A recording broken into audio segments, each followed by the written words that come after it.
Hello, beautiful souls. You're listening to the Angels and Awakening podcast. I'm your host and angel medium, Julie Jancis. As this episode airs, we are in the midst of COVID-19.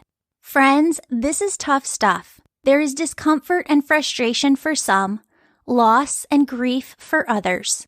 And while we're not here to minimize anyone's pain, in the midst of all of it, there is also beauty, love, grace, and compassion in the coming together, kind actions, and rebuilding.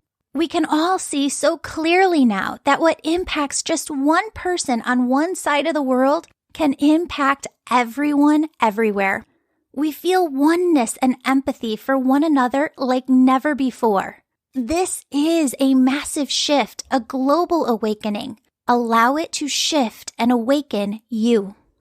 Know that as you do, we're here for you, to pray with you, to share your stories, to shine some light, and to help in any way we can as you heal. If you'd like to work one-on-one with me, book a distance session, or take the Angel Reiki School online to develop your own unique spiritual gifts. If you want to hear, feel, and connect with your personal angels more clearly, take my online Angel Communication e-course. Your angels want me to tell you that you're going to be okay. They want you to put together your own spirit team here on Earth, a team of people and resources who can help you in every area where you need support. And we hope that you'll make us a part of your earthbound spirit team. Thank you for being here. Thank you for letting us be part of your healing journey. Now let's dive into the show. Hello, everyone. Welcome back to the show. We're here with author Samantha Skelly, who is about to release a new book, Hungry for Happiness. Samantha, welcome to the show. Thank you so much for being here. Thank you so much for having me. I'm super excited. Yay! I'm excited to have you. So talk to us about breathwork, about its origin, about how you kind of got into it. Yeah. So I struggled with a really bad eating disorder for about 4 to 5 years. And I grew up in entertainment. I grew up as a dancer and an actress. And so there was just a lot of pressure on my body, pressure to be a certain way, a certain size. And then as a dancer as well, of course, the pressures of needing to have that ballerina body. And so I had extreme body image issues my entire life. I remember being 12 years old in the bathtub and just thinking to myself, like, ugh, I just feel gross in my body. Like I feel fat. I feel disgusting. I feel ugh. And I was at 12 years old, which is like so crazy. And so that didn't manifest into an eating disorder until I was much older, until I was about 18, where I started my first diet, the cabbage soup diet, which I'm sure many of your listeners have probably heard about that one, where you just eat a whole bunch of cabbage soup and hope for the best. It's horrendous. And so that was the start of something that I call my diet depression years, where I was on over 50 diets in less than 4 years. I had no idea how to eat like a normal person. I had no idea what it felt like to use food for health and hunger. Like absolutely no idea. And so my connection to my body was so muted. I was completely numbed out. I didn't know the difference between what is an emotional hunger cue, what is a physical hunger cue. And so I'd wake up every single day with a mind full of thoughts that told me I wasn't good enough and I needed to lose weight and blah, blah, blah, blah, blah. It was just so intense for so long. I can remember waking up some mornings and thinking to myself, like, I cannot wait to go to bed. And not because I didn't want to be alive, but because I couldn't handle the racket in my mind. And so at this point in my life, when I was a personal trainer, I was also, when I had my eating disorder, I was also a personal trainer. So I felt completely out of integrity, completely out of alignment. Behind closed doors, I'm struggling with food, eating my feelings, using food as a drug, using exercise as addiction. And then I'm trying to help my clients with their health. And so it felt completely, there was just such a divide, just such a break of integrity that I felt so deeply. Like I felt like I was a fraud. So I was living in London, England at the time. And I was like, God, give me a sign. Like, I just need a sign. Tell me what to do. Like, I can't keep living like this. I'm in an unfulfilling relationship, a job that I feel out of integrity with. I'm in a war with my body, a war with food. All I think about and obsess about is food and exercise. Like, something's got to give. This is horrible. Like, I miss who I used to be. The next day, I got a letter that said I was being deported from England. I was like, oh, okay. That happened really quickly. I was like, all right, God, you are speed time. I get it. All right, I'll get out of here. So anyway, what happened was, long story short, just for people who are like, what did she do? I overstayed my stay. Essentially, I overstayed my visa. I applied for a visa. It got denied. And I was like, oh, I'll just wait till they kick me out. And they did. So I moved back to Canada.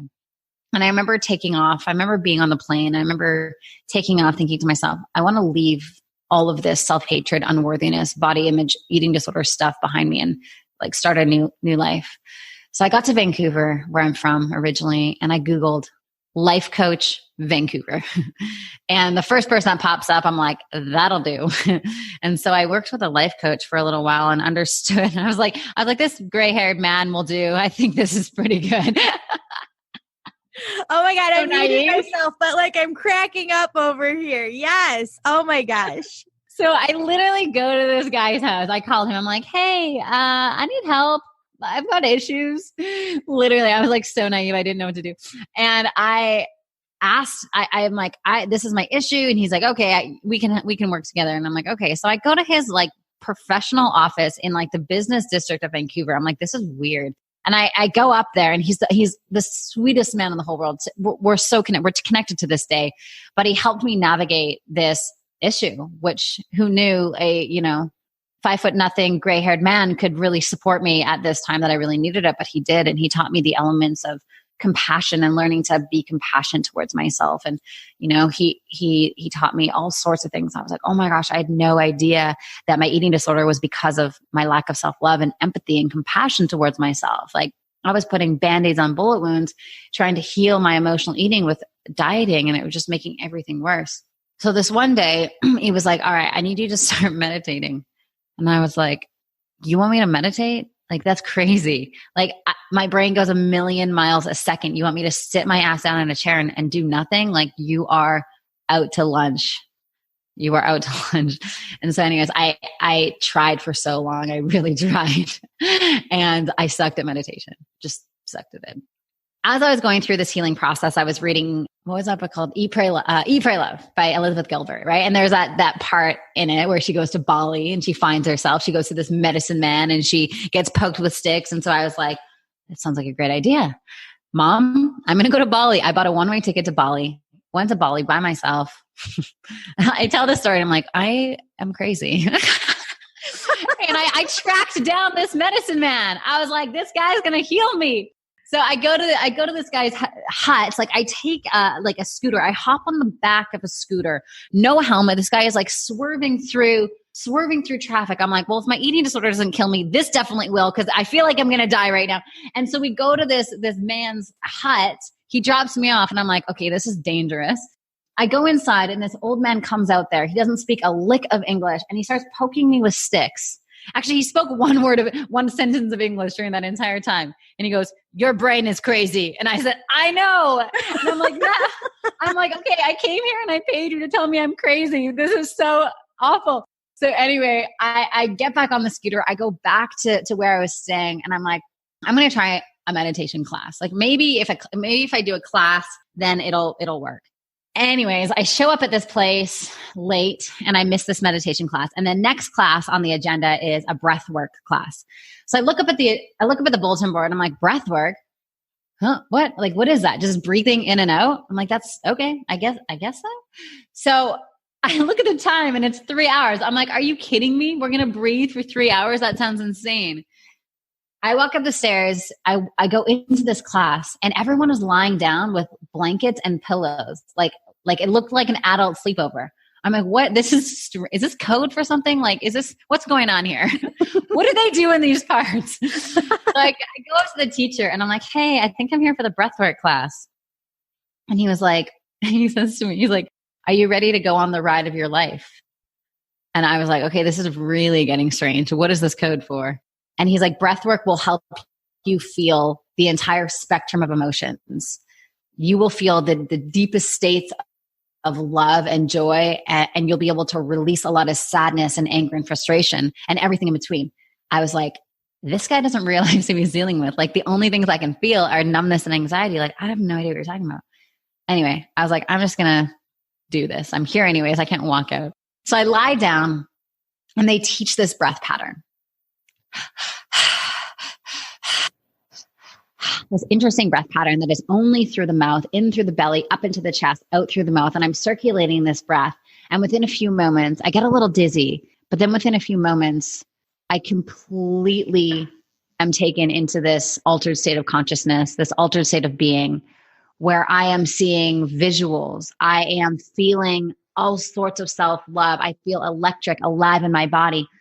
I didn't know how long that went on for, but I sort of came to thinking it was 10 minutes and it had been 3 hours. And I was like, what just happened? What was that? I felt self-love in my body for the first time in my life. And it was like this deep, infinite, beautiful feeling of like, oh my gosh, this feels incredible. I felt I felt everything. I was able to cry and grieve and let go. And at this point in my life, I was so emotionally constipated that I didn't even let myself cry, really. Like, it was so rare. And so I left that class and I was like, I need to research all about this thing. This was 10 years ago. People are just starting to talk about breathwork now. It's just becoming sort of like this thing that's in people's awareness. And so I researched everything that I could. I took every certification that I possibly could. I was so obsessed with learning this art. And I used breathwork to heal my body, to heal myself, because I realized that when we use our breath, we connect mind and body, head and heart. I could actually feel my intuition. I could feel the difference between what is an emotional hunger cue, what is a physical hunger cue. I could feel it all. And I no longer needed to rely on food to heal to numb my anxiety. I could just breathe through it. I could let myself have this experience. And I'm like, what? So I go home that day, I research everything. I come back to the studio the next day and I find this guy, this breathwork facilitator. And I was like, what was that? Like, what is going on? And he's like, that's the magic of your own body. That's the magic of your breath. And I was like, why doesn't everyone know? Like, the whole world needs to know this. Why doesn't anyone know this? He's like, maybe you're the one to tell them. And I tell that story because I just think it's so funny that a seed was planted 10 years ago and now I'm running a breathwork company and I never in a million years thought I would.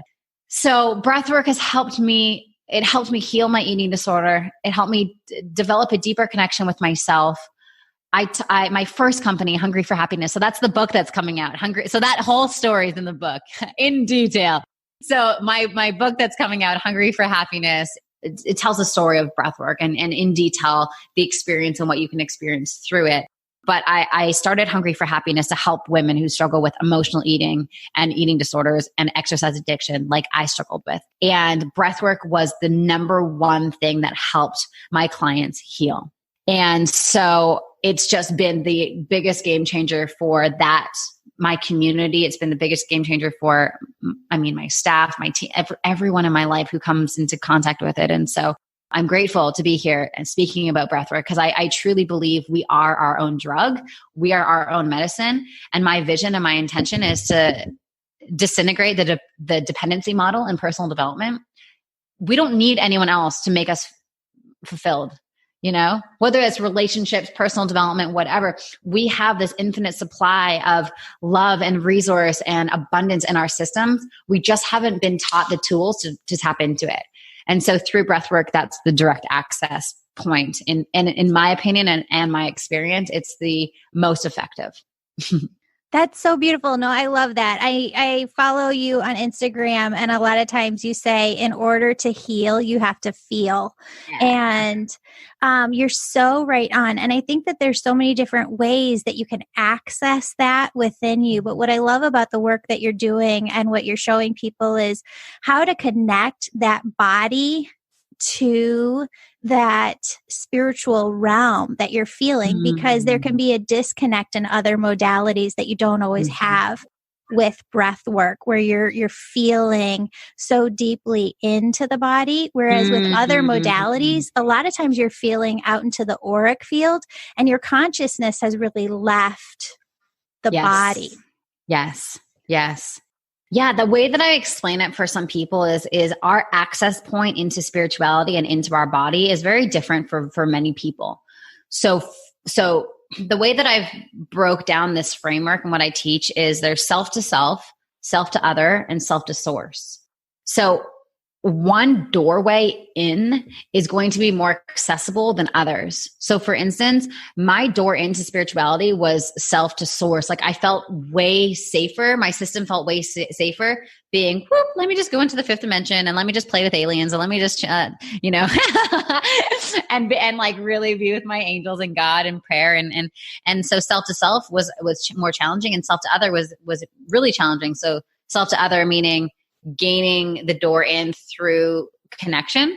The relational door for me was more challenging. So once I realized I could use the self to source in to get in through breath work, then I'm like, oh, let me like deepen and let me stabilize the well-being in my other centers so that I can just have more access through other modalities.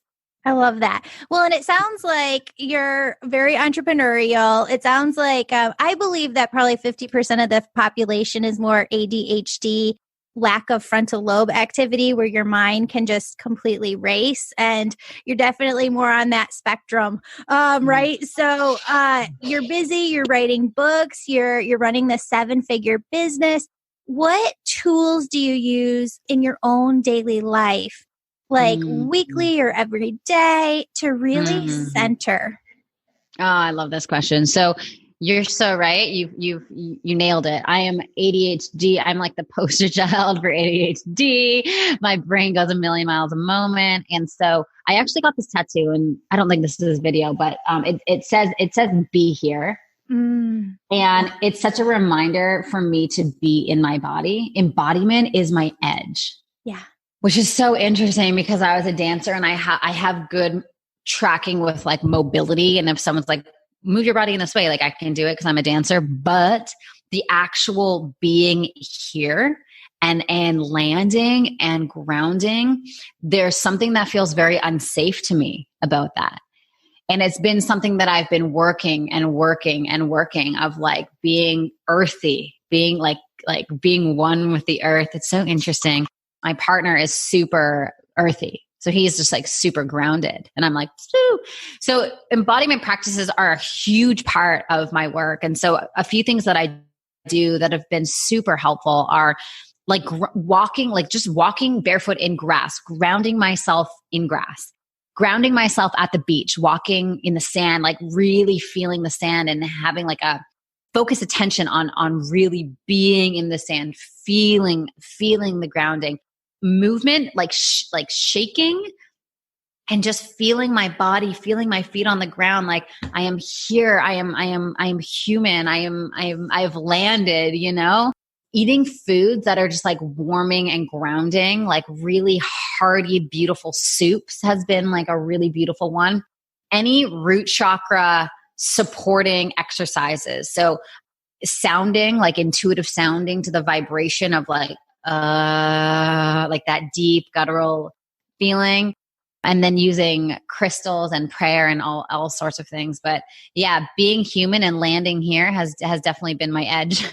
I love that. And I can only talk about the ADHD piece because I am, and I just really want to break that stigma that we kind of grew up with that, it's different or something. I believe that 50% of the population is there. So we just got to learn how it's our superpower and how to work with it. I love it. I seriously love it. It is my favorite thing. One of my favorite things about myself with my attention disorder. I can track expansion very quickly because I don't get fixated. And I think this is one of the biggest gifts of having ADHD is like, I'm like, oh my God, there's like so many things that I could do. And whenever something pulls me in and there's an energetic pull, I'm like, I got to follow that thing because I know there's gifts, there's abundance, there's lessons, there's juice there. Yes. And so my ADHD, I'm not even saying it right, ADHD drives Eric nuts, but it's my favorite thing about myself. Oh my gosh. Well, we ended up finding a counselor, my husband and I, who is ADHD himself, so that my husband could learn from him, like how to come together with me. And what the counselor says is that this is everybody. Okay. Every relationship, 99% of them, opposites attract. So the ADHD spectrum attaches and attracts the non-ADHD because we complement one another. We bring out the spontaneity in them. We bring out the adventure in them. We thrust them into a life that they would not have lived without us. But they center us, they ground us, they force us to be more present, I think, in our daily life. This is, oh my gosh, yes. I bet you your husband is very similar to Eric. Oh yeah, they all are. Yeah. He's like the flagpole and I'm the flag, you know? Like I would fly off if it wasn't for him. He always says to me, how have you survived 31 years without me? I was like, I don't know. Honestly, I really don't. Yeah, no, for sure. For sure.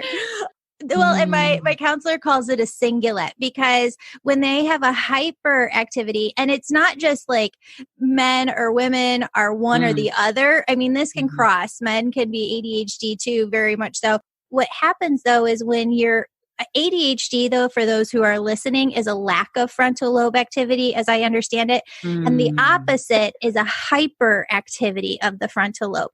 So my counselor calls it a cingulate when you have that hyper focus, that they get hyper focused on one thing and that it's hard for them to get sidetracked. Whereas we're chaotic to them because we can feel spirit working with us, pulling us in a direction. And they're like, but you just started this project and you're leaving to go do this other project now. And it's like, yeah, because that's where they're taking me. Like, I have to go. I have to do this.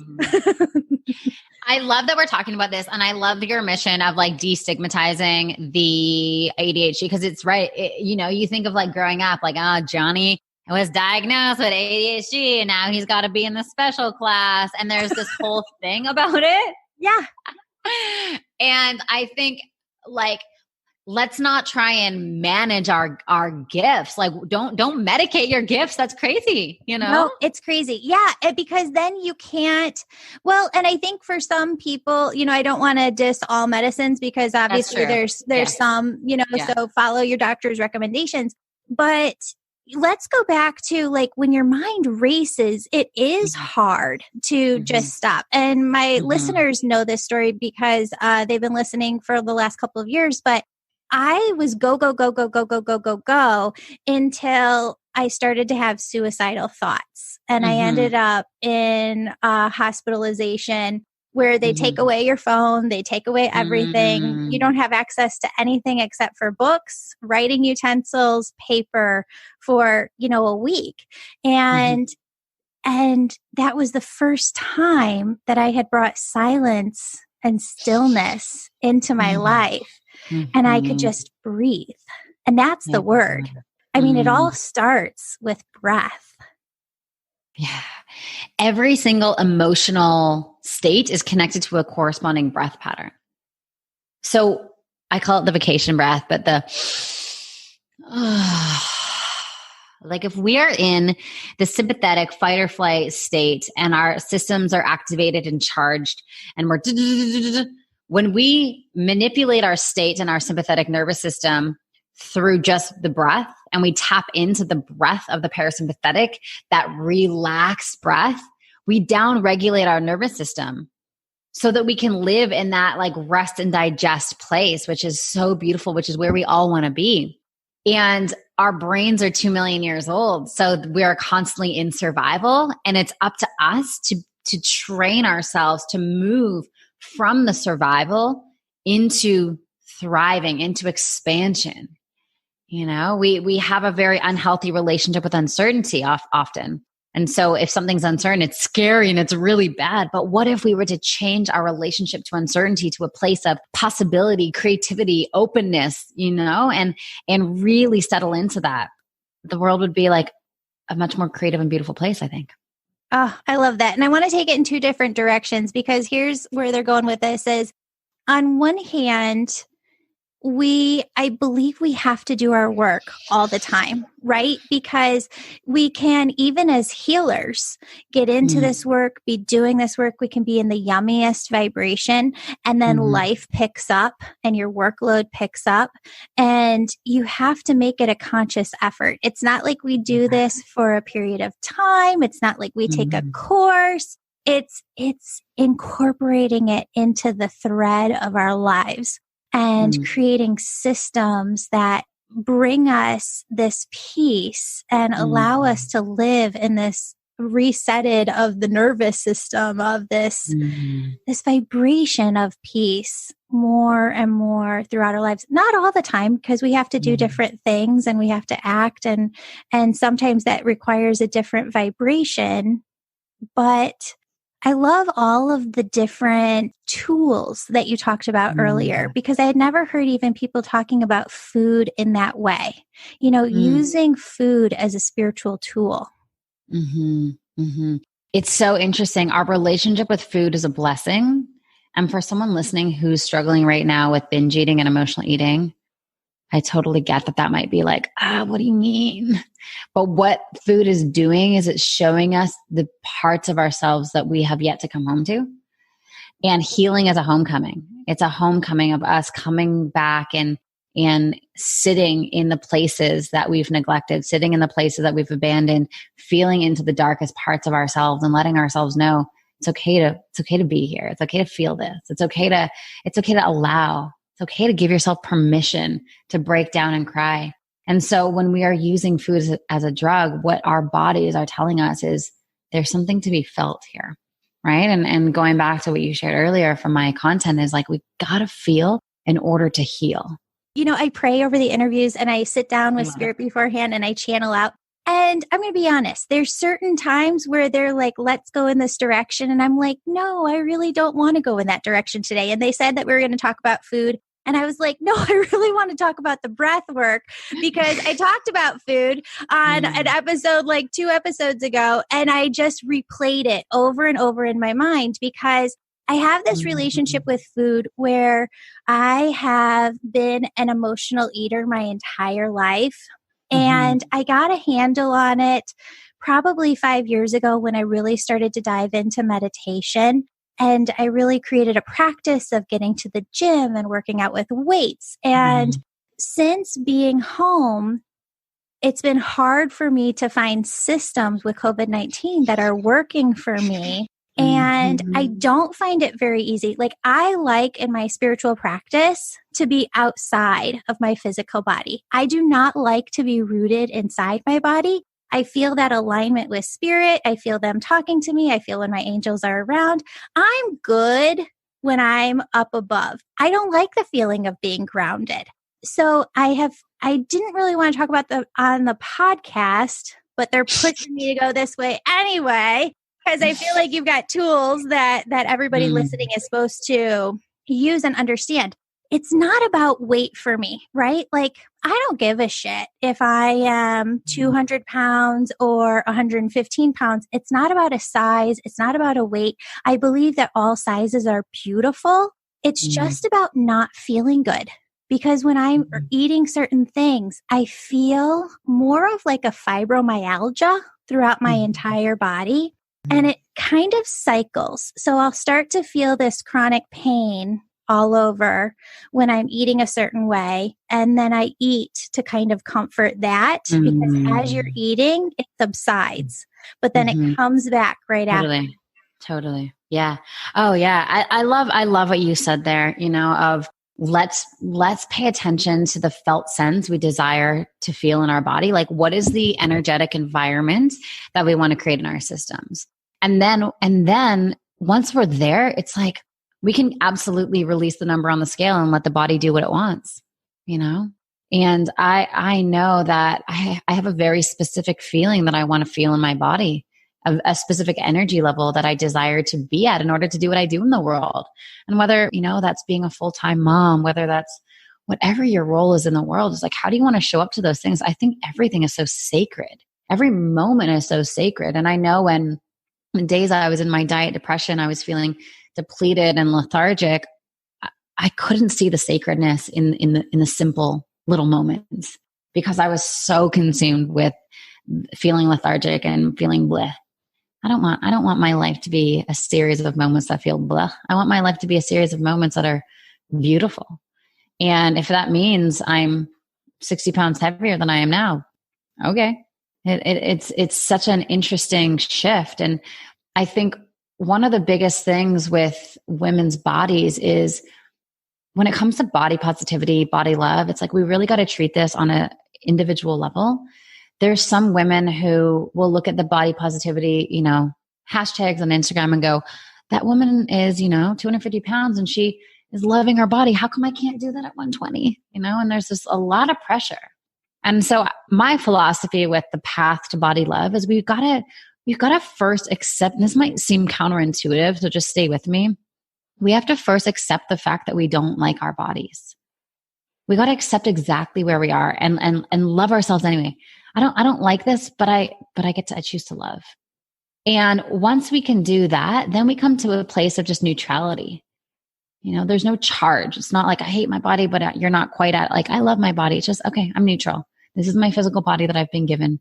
Let me now develop some gratitude and appreciation and just honor it for all it does. And then through the micro steps of having appreciation, honoring it for all it does, really moving it in the way it wants to move, eating in the way that your body wants to eat, not your mind because it's attached to a certain weight loss goal, but just what does your body want to eat right now? How can we just truly listen and feel for that?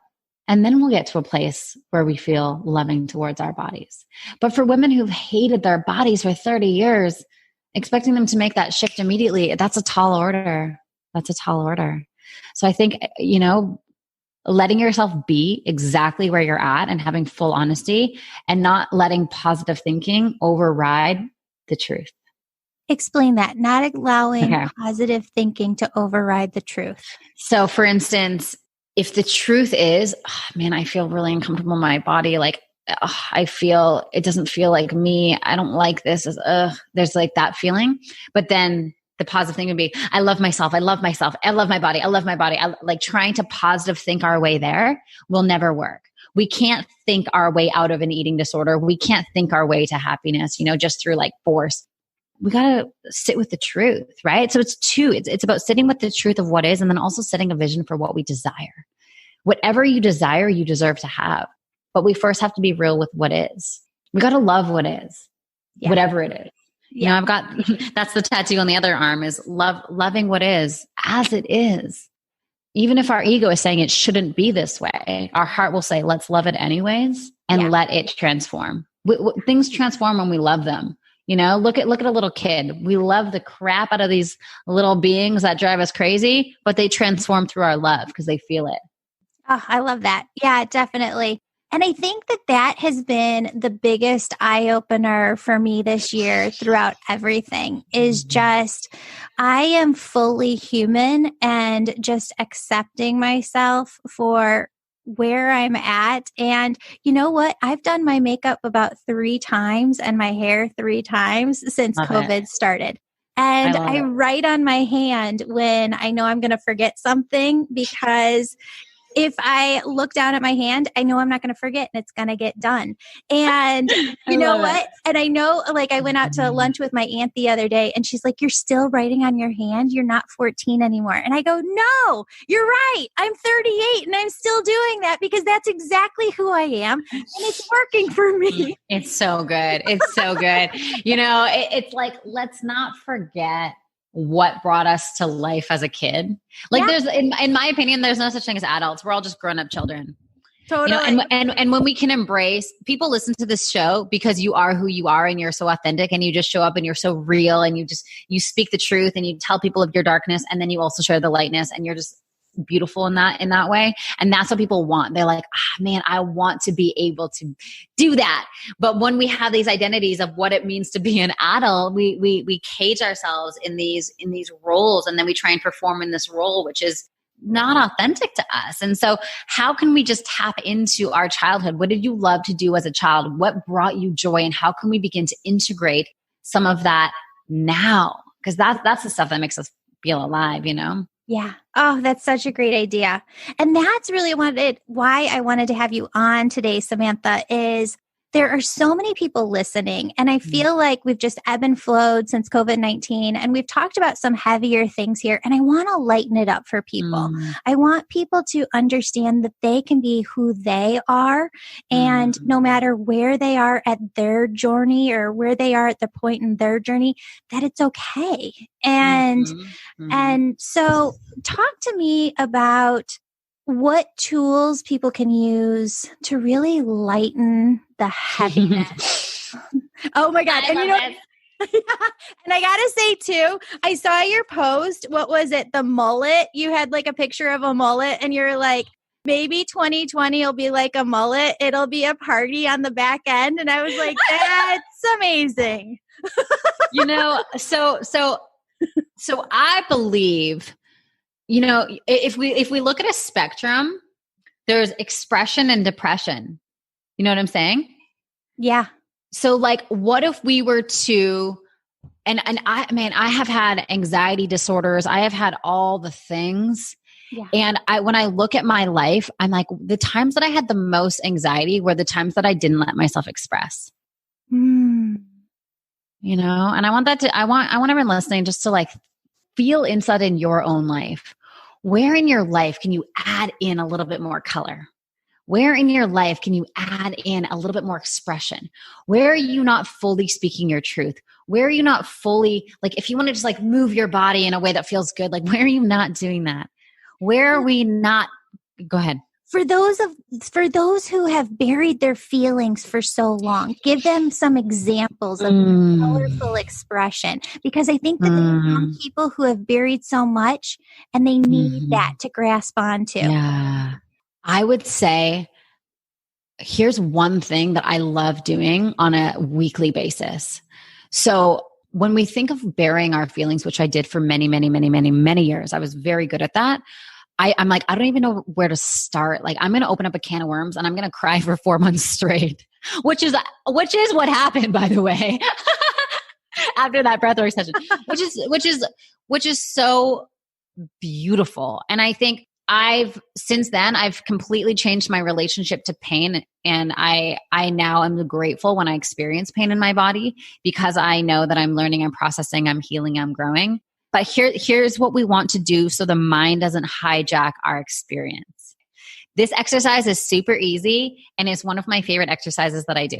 I close my eyes and I just locate in my body, like, where am I feeling a contraction? Don't label it. Don't name it. Don't try and figure out why it's there. It doesn't actually matter. Where is the contraction in my system? I experience a lot of pain in my solar plexus, my power center. And so what I'll do is I'll just tune into that, and I'll just say, like, I am observing this sensation in my body. Like, okay, it feels like a little bit tense. It kind of makes my heart beat a little bit more. And I'll just name it. I'll just note it. I'm just witnessing the contraction. Then what I'll do is I will dance. I will move in the way that contraction wants to be moved. So I'll just start swaying my body and using sounding like, and just sounding out the sensation. Because what we want to avoid is us trying to think about why we feel that way and then think about how to get rid of it. Mm-hmm. So when we are dancing, and when I say dance, I don't mean performance like you're going to put on a show. I mean just moving your body, like moving your body and seeing if we can move and really get into that contraction and breathe and release it and let it go. There's 3 ways to move energy in the body: through movement, through sound, and through breath. And so when we can do that effectively, we bypass the mind, because the fact is, we don't need to know why we're depressed. We don't need to know all the little tiny little details of this is why and this is why, because my dad said this when I was 5 years old, and then blah, blah, blah, blah. Like context in some regard is important, but what happens is it distracts us from just healing and moving the energy. We all have it. We all have trauma. If you're human, you're trauma. You've got trauma.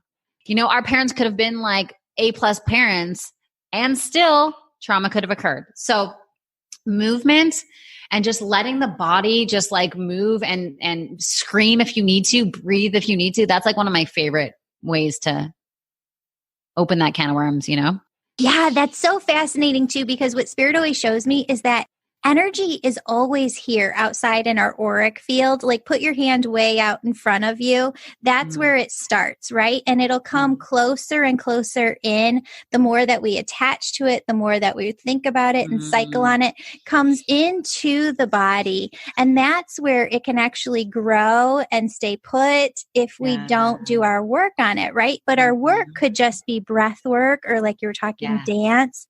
To really get it up and out and to release. I think people feel so much better. I'm so excited because you're going to do a meditation that's actually on your app that's coming out, but hasn't been released yet, right? It hasn't been released yet. Energy is so important to me. And so this app is Pause Breathwork has a certain frequency. And I know when I'm on that frequency, it's ready to go. Yeah. And so we were supposed to launch earlier this year, and the frequency and there was just some energetics that were not quite there for me yet. And integrity of energy is so important to me when I'm creating. And I know this app is going to reach millions of people all around the world. And I really am I am holding the energetics and the integrity of it in such a high regard that I'm waiting and I'm cultivating, and we're getting there. I'm so excited for you. So this is a breathwork piece that you're going to do on the Thursday episode so that people can try it. But you have so many different YouTube videos, and I want to get to that in a second. I want to ask you one more question, though, before we go. You have said that you have spent like $300,000 on personal development. And the one thing when I was praying on your energy this morning before we came to the session, they were saying that your female ancestry on the other side, so from your mom's side, is really like a lineage of healers. And they're all working with you, because I asked if it was just one person, and they said no. They circled you with a lineage from your maternal side. And they said they want you to know that you have so many gifts that you're going to be working with. And I feel like you are so intuitive with all of the information and the downloads that you receive. So I'm wondering, with all of that personal development, all of that natural intuitive ability that you've been working on yourself all of these years, what are the main couple of things that just everybody needs to know in this world to just be on track? We are our own drug. You are your own healer.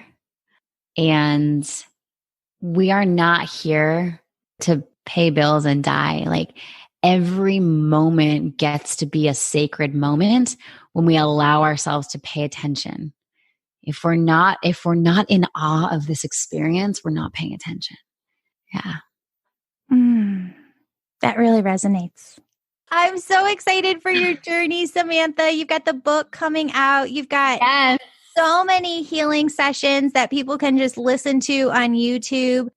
Samantha Skelly, tell everybody where they can find the book, where they can find, because are they pre-ordering, and where they can find your website and everything? Yes, absolutely. So if you go to hungryforhappiness.com/book, and you pre-order the book, you can put your receipt number in there, and we will gift you the 21-day food and body meditation, which is normally like $50. So you have that for free. So head on over to hungryforhappiness.com/book. And I am on Instagram at Samantha Skelly, very, very active over there. And then all things breathwork live at pausebreathwork.com. Perfect. And we'll put all of that in the show notes below so that everybody has it. Thank you so much for being on the show. Thank you for having me. This was so much fun. Friends, if you'd like to hear from your angels and loved ones on the other side, book a one-on-one session via phone, FaceTime, or Zoom. You can also work with me one-on-one when you register to take the Angel Reiki School online to develop and use your own unique spiritual gifts. If you're just looking to be able to connect with your own personal angels, the Angel Communication online course will teach you how to hear, feel, and connect with your personal angels more clearly. Friends, if you get benefit from this podcast, please subscribe, rate us 5 stars, and ask a friend to listen. Don't forget to look in the show notes to see the winner of this month's free drawing. You're entered into the drawing when you write a 5-star positive review and email it over to us so that we know how to contact you when you win. Now, if you have time, I want you to pause and do some energy work with me for a moment to lighten, clear, and reset your own energy. To start, I want you to take 2 deep breaths. Deep breath in. Deep breath out.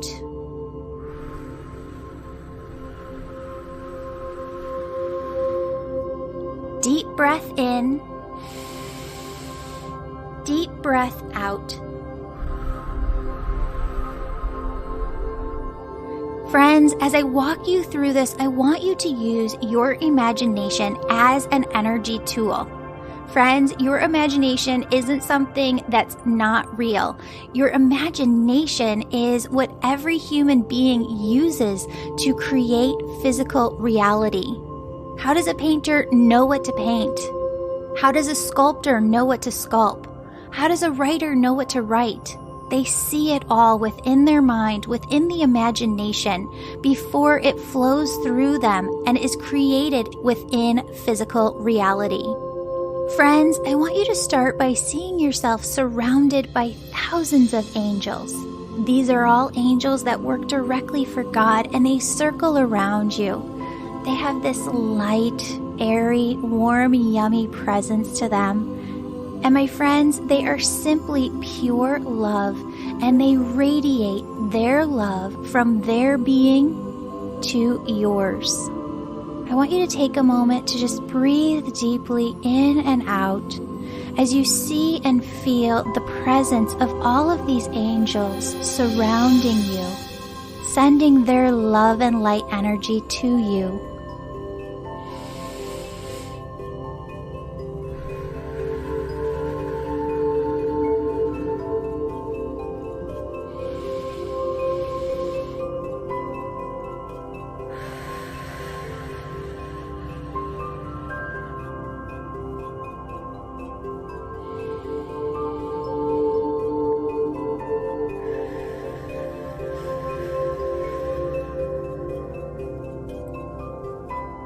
Friends, next, I want you to see yourself surrounded by your loved ones on the other side.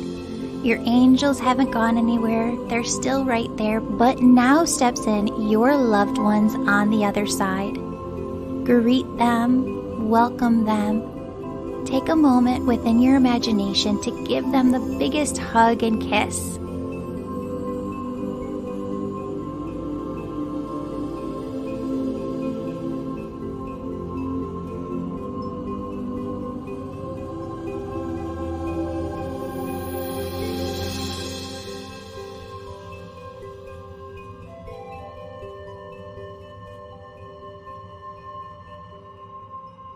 Friends, as we do this healing work together, I want you to see that every single being that is surrounding you is just surrounding you because they are connected to God, and they want to help you as a soul here on earth to lift your energy, to make it lighter, to take any heaviness out of your aura, chakras, and body. In order for them to help you with this, what I want you to do is voice to them. See yourself in your imagination, telling your angels, your loved ones on the other side, God energy, of course, is there too. Tell them what you are afraid of. I want you to be specific and explain your fears to them now.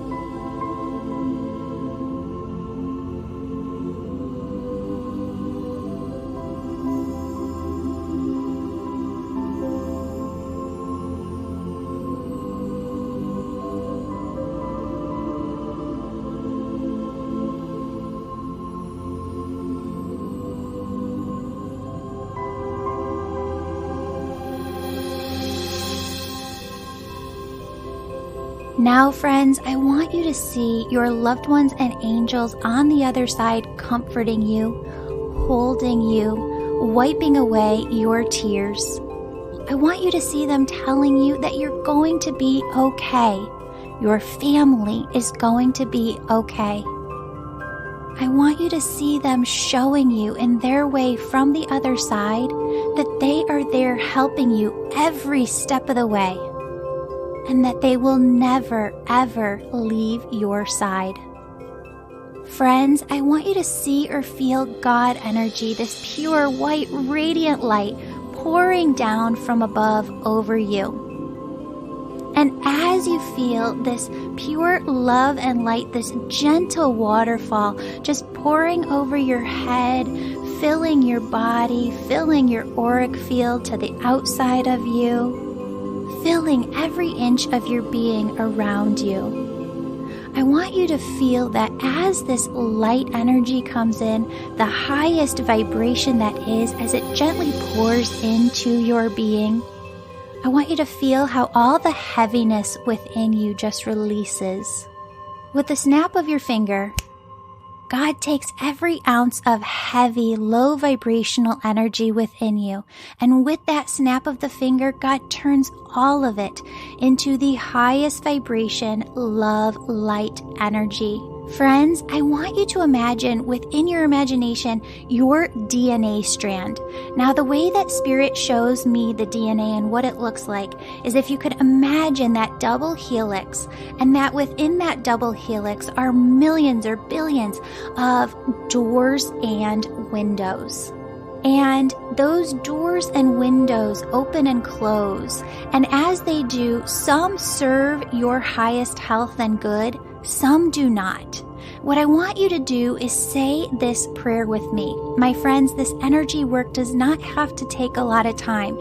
You're going to hear me say, use the snap of your fingers, because within that snap of the fingers, your intention shifts the energy within your body. So you can say it, but please believe it. Know like you know within your heart that you are changing the energy, the frequency within you to be pure, complete health. So say this little prayer with me now. God, please close all the doors and windows to my DNA that don't serve my highest health. With a snap of your fingers, see those doors and windows close.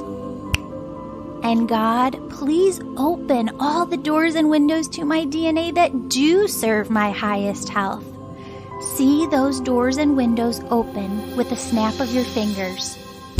What I want you to do now is see yourself healthier than ever come September of this year.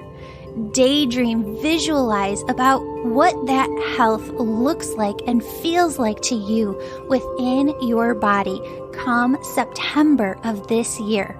Take a moment to do this work right now, and I'll come back to you with my voice in 1 minute.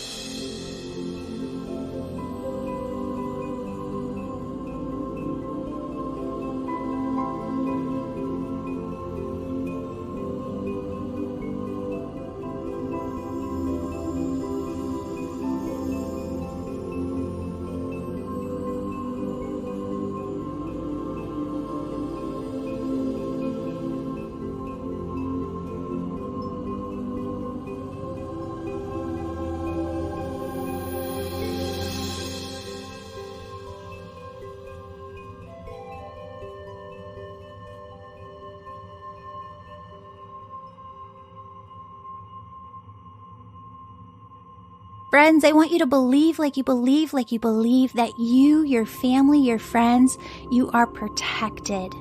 You are safe. You are secure.